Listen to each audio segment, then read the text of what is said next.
and welcome back to the channel. How have you all been? Because it's been a crazy month for me. You may have noticed, if you are a longtime watcher of the channel, that I only put out one video this month, and there's a reason for that, and that's because I have been on the road working almost nonstop. If you don't know, I work for a reality television show, many reality television shows, and a particular show that I'm working on at the moment has me traveling the country quite a bit. In the last 4 weeks, I think I've been to 5 different states, I believe, something like that.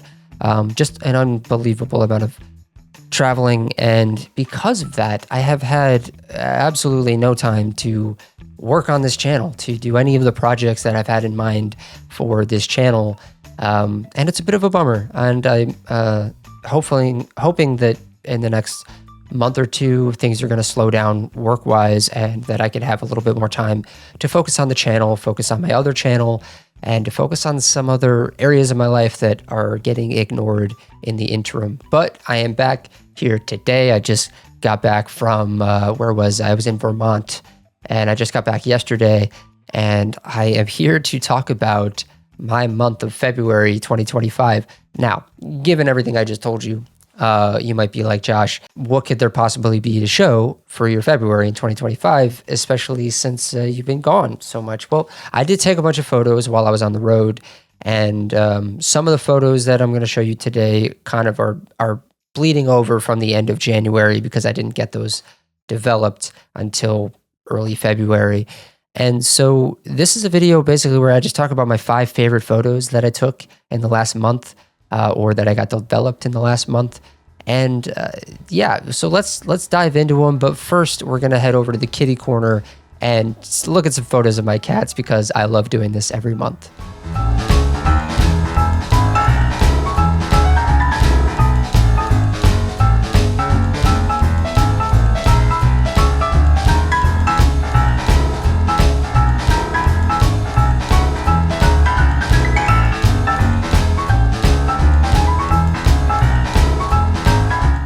All right, now wasn't that delightful? Aren't you glad that we did that? With that out of the way, let's take a look at some photos, starting with this.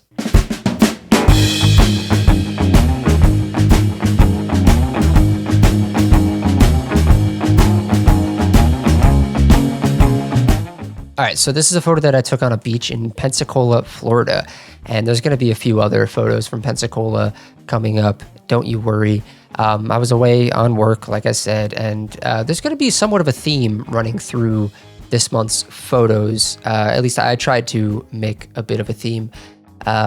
But you may remember last year I made a point of saying that I wanted to be a little bit more jovial in my photography. I wanted to take life a little bit less seriously. I wanted to try to find things that make me laugh or make me smile and document those things, as opposed to just sort of the randomness of humanity.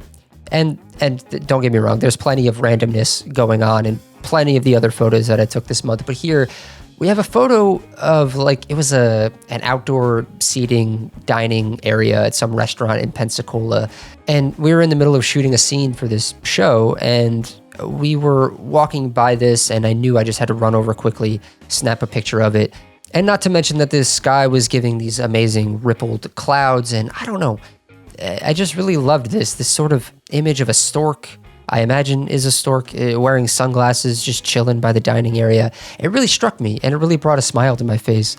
And yeah, I took this photo because when I'm on the road, things can get kind of tedious, kind of, how do I want to put this? Things can get lonesome, things can get kind of repetitive, and things like this, taking photos like this, I should say, of things that are less serious, and being on the lookout for things to photograph that make me smile and make me happy. They're just important to me right now. And I'm going to talk about a lot more about this as we go further down the video, but let's move on to the next photo.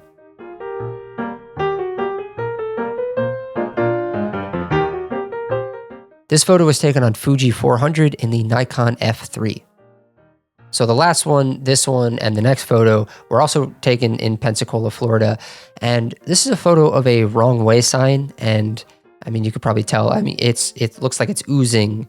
It's almost like it's dripping, like the paint of the sign is starting to melt away somehow. I'm not exactly sure what causes it, or I don't know, but it gives it this really sort of eerie feeling to it. And I just knew I had to take a picture of it. And now, listen, I'm a pretty short guy. I'm about 5'6". But if I was a little bit of a taller person, I would have been able to get a little bit higher up, and I would have been able to get more of that tree in the background so that I could separate the wrong way sign from the darkness behind it. I do think that the sky poking in the top left and right corners takes away some of the appeal of this image for me, but really your eye is drawn right to the center, right to that wrong way sign. And it does sort of seem like something you would see in a horror movie if you were going to like some remote cabin in the woods. If you saw this wrong way sign, you would probably turn around. At least I would turn around. Yeah, this is just sort of another example of me trying my hardest to look for things that are off kilter, or for things that are unusual, or that strike me in my particular funny bone or something. I don't know. When I made that video last year about Elliot Erwitt, it kind of opened me up to this idea of trying to challenge myself to take photos of things that make me happy, that make me laugh, that make me widen my eyes a little bit, or make me feel like the world is full of humor and joy and intrigue. And seeing this wrong way sign that appears to be melting and is sort of unintentionally making itself seem way more ominous than it actually is one of those things about life, and one of those things about reality that kind of hits you in that narrative part of your brain. We all really like to narrativize our own time on this earth, and we like to sort of narrativize the things around us, and we like to put things into categories and categorize them in ways that make sense to us. And so I saw this sign and I knew that I was drawing some kind of conclusion that was a narrativization of what it actually is. But anyway, that's probably a more intellectual way of looking at this photo than we actually need. But honestly, I like it.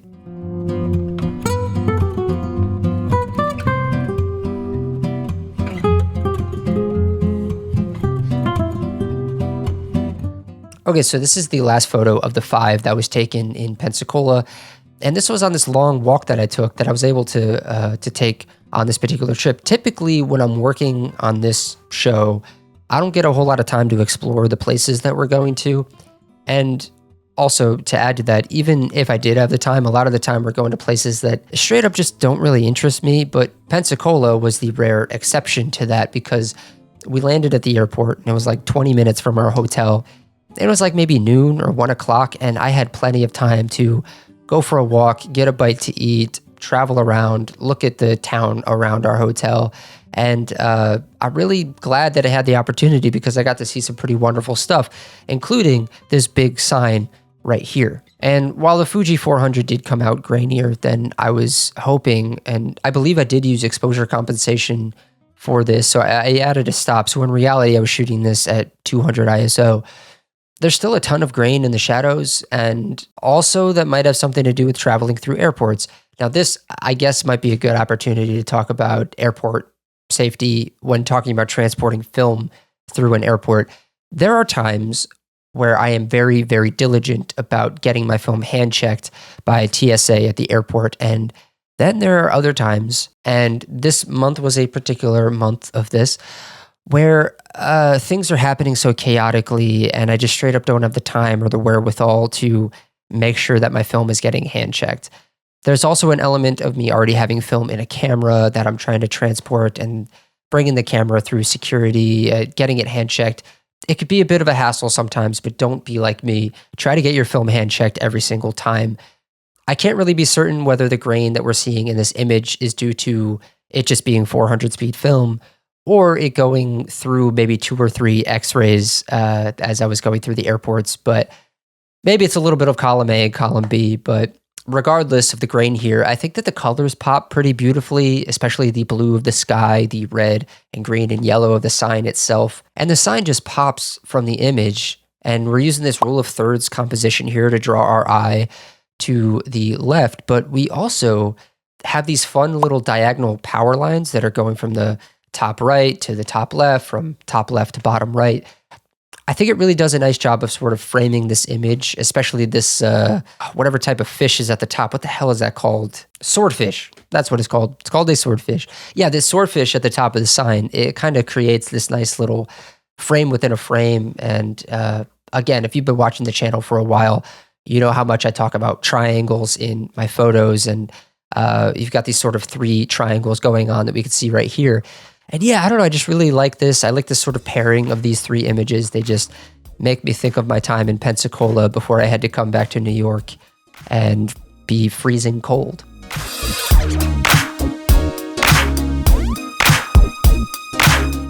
This photo was taken on Kodak Colorplus in the Nikon F3.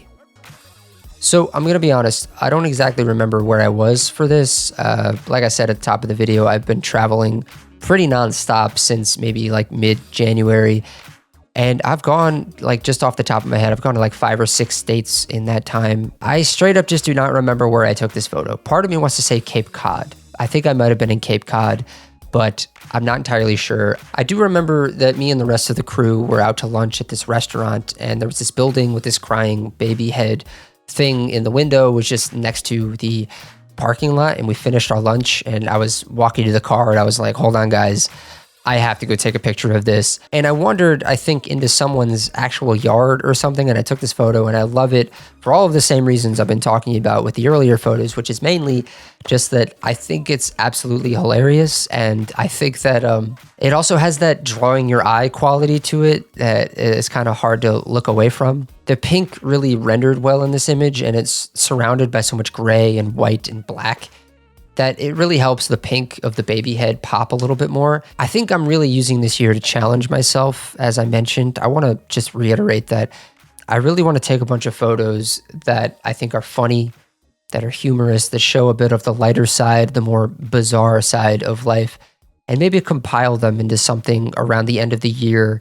Maybe I'll make a video as like a little bit of a challenge to myself. I'm kind of just making this up on the spot right now, but I do think it would be a nice little challenge to try to organize my photos with some sort of prevailing theme throughout the year. Yeah, I think I'll try to do that. And this is one of those photos that I think should just be included in a project like that.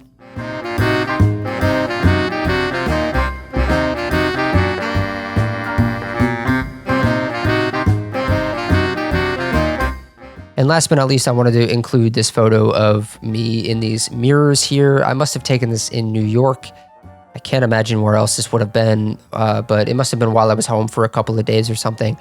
I honestly don't remember taking this. I don't remember much of February, if I'm being completely honest, but I picked this photo out of all the other photos I could have picked for February to include in this video as a bit of a reminder to myself that photography is still a very big part of my life, even if other areas of my life pull me in different directions.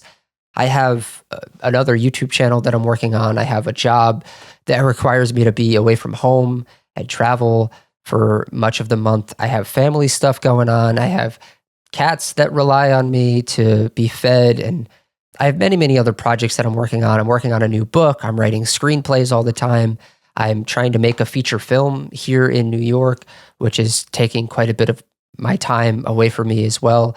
So having an ability to sort of compartmentalize all of these different parts of my life can be challenging at times, and trying to remind myself why I'm doing something and trying not to let the rest of my life overshadow things that are important to me, like photography, is just becoming super important to me. So seeing a photo of me taking a photo of myself holding the Nikon F3 is just a bit of a subconscious reminder to myself that I do love photography and I do love making this channel. And while I'm getting pulled away, I should never lose sight of the bigger picture of what it is I'm doing and why I'm doing it. So I guess that's sort of a bit of a lesson for anyone out there who feels themselves getting pulled in different directions and struggling to keep up and maintain, whether you call it a hobby or some mild form of profession or just a profession in general.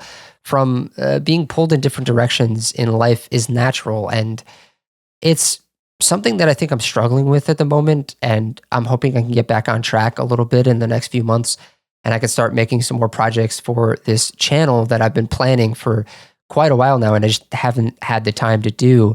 So I at least just wanted to throw this out there. The photo itself isn't anything that unique, compositionally or otherwise, or even subject matter wise.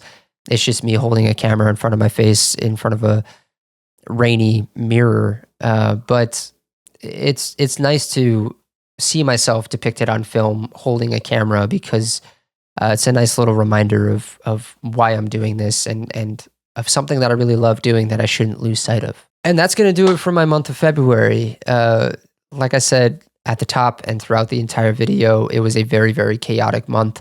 I was probably home for a grand total of 5 or 6 days throughout the month. And otherwise, I was in other states completely. So it's been a lot of travel, a lot of work, a lot of sleep deprivation, a lot of airports. So it's just been pretty chaotic, but things seem to be winding down, and I should be able to kind of get back on track in terms of this channel pretty shortly. But yeah, that's going to do it for my month of February. I hope everyone out there has been doing well. And go ahead, hit the subscribe button, hit the bell to be notified when new videos are out on this channel. And I'll see you all next time.